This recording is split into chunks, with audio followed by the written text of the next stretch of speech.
Nós vamos começar agora com o estudo das relações, o estudo da função da palavra dentro de uma frase, dentro de um contexto.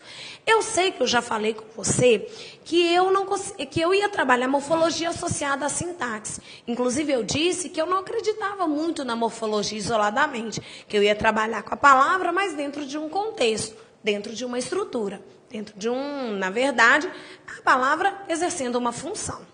A verdade é que vocês já têm uma noção de sintaxe, mas agora nós vamos começar a trabalhar efetivamente com a sintaxe. Eu queria que vocês entendessem, queridos, que em primeiro lugar, a sintaxe é o estudo da relação, da função da palavra dentro da frase. É fato que às vezes nós vamos ter que usar a semântica para trabalhar, para entender qual que é o sujeito. Às vezes nós temos duas estruturas que podem ser sujeitos de uma frase, eu vou ter que usar pelo sentido. Sim, é verdade.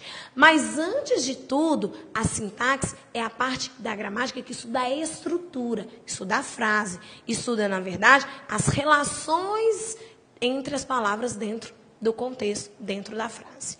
Eu fico muito preocupada com isso, gente, porque chega na parte de sujeito indeterminado, o aluno começa a ter um pouco de dificuldade.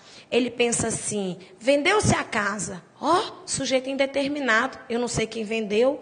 Queridos, não me interessa se eu sei ou não quem realizou a ação de vender. Isso não é uma frase da voz ativa, isso é uma frase da voz passiva. O sujeito de vendeu-se a casa é a casa, porque estruturalmente casa é um substantivo sem preposição que flexiona o verbo.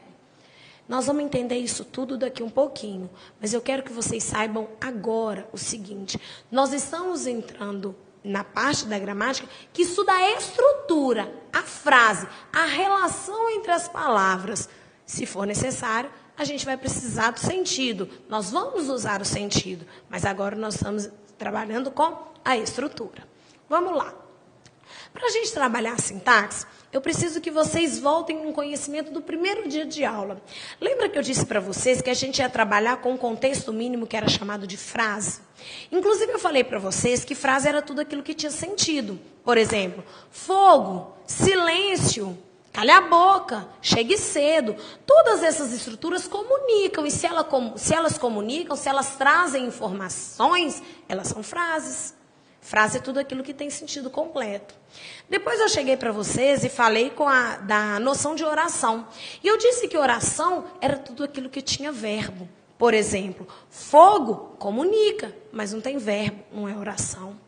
Silêncio comunica, mas não tem verbo, não é oração. Oração não tem necessariamente a ver com período completo, com ideia completa. Oração para nós é tudo aquilo que tem verbo e pronto. Quero, tem verbo, oração. Preciso, tem verbo, oração. Estou chegando, tem verbo, oração. E pronto. Tem verbo, tem oração.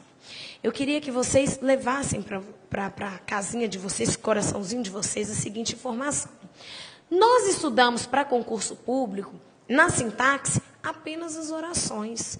Eu só vou estudar sujeito, predicado, objeto direto, objeto indireto, complemento nominal, adjunta de nome, se eu tiver uma oração. Ou seja, o preceito básico para se estudar a sintaxe, para estudar as relações das palavras dentro de uma frase, é termos uma oração. O preceito básico é ter a presença de um verbo. Aí nós vamos agora começar o estudo dos termos da oração. Nós temos 3 tipos de termos. Nós temos os termos essenciais, integrantes e acessórios. Agora, modernamente, os professores não trabalham com essa nomenclatura, termo essencial, termo integrante, termo acessório. Mas eu gosto dessa nomenclatura só para clarear algumas coisas. Por exemplo, o primeiro tipo de termo que a gente encontra na oração são os termos essenciais. São aqueles indispensáveis, teoricamente, a quaisquer orações. Ou seja, toda oração tem sujeito, toda oração tem predicado. Realmente, existem orações sem sujeitos, concordo. Mas acontece que ainda assim ele é considerado essencial. Salvo algum gramático que questiona, que discute, não é minha intenção fazer isso aqui com vocês, eu gosto dessa nomenclatura pelo seguinte. Vocês já ouviram falar que nunca se coloca vírgula entre o sujeito e predicado? Pois é, a gente não separa por vírgula termos essenciais de uma oração. Então, aí, vale essa definição. Segundo, vocês já ouviram falar, nós vamos ver agora em sequência. Mataram os rapazes. Quem que é sujeito de mataram? Morreram os rapazes. Quem que é sujeito de morreram? A primeira coisa que você acha, que você procura quando você acha um verbo é o sujeito. Porque ele tem, entre aspas, primazia sobre o objeto. Mais ou menos assim. Primeiro eu acho o sujeito. Depois que eu acho o sujeito, eu acho o complemento. Sabe por que eu falo muito disso? Porque tem aluno que sai do ensino médio procurando objeto assim, ó. Ele comeu o quê? O bolo? Objeto direto. Ele informou o quê? A verdade. A quem? Ao aluno. Vocês decoraram essas perguntinhas que ajudam, mas elas podem confundir também. Essa perguntinha o quê que a gente acha, que a gente coloca no verbo para achar o objeto, ela serve também para achar o sujeito.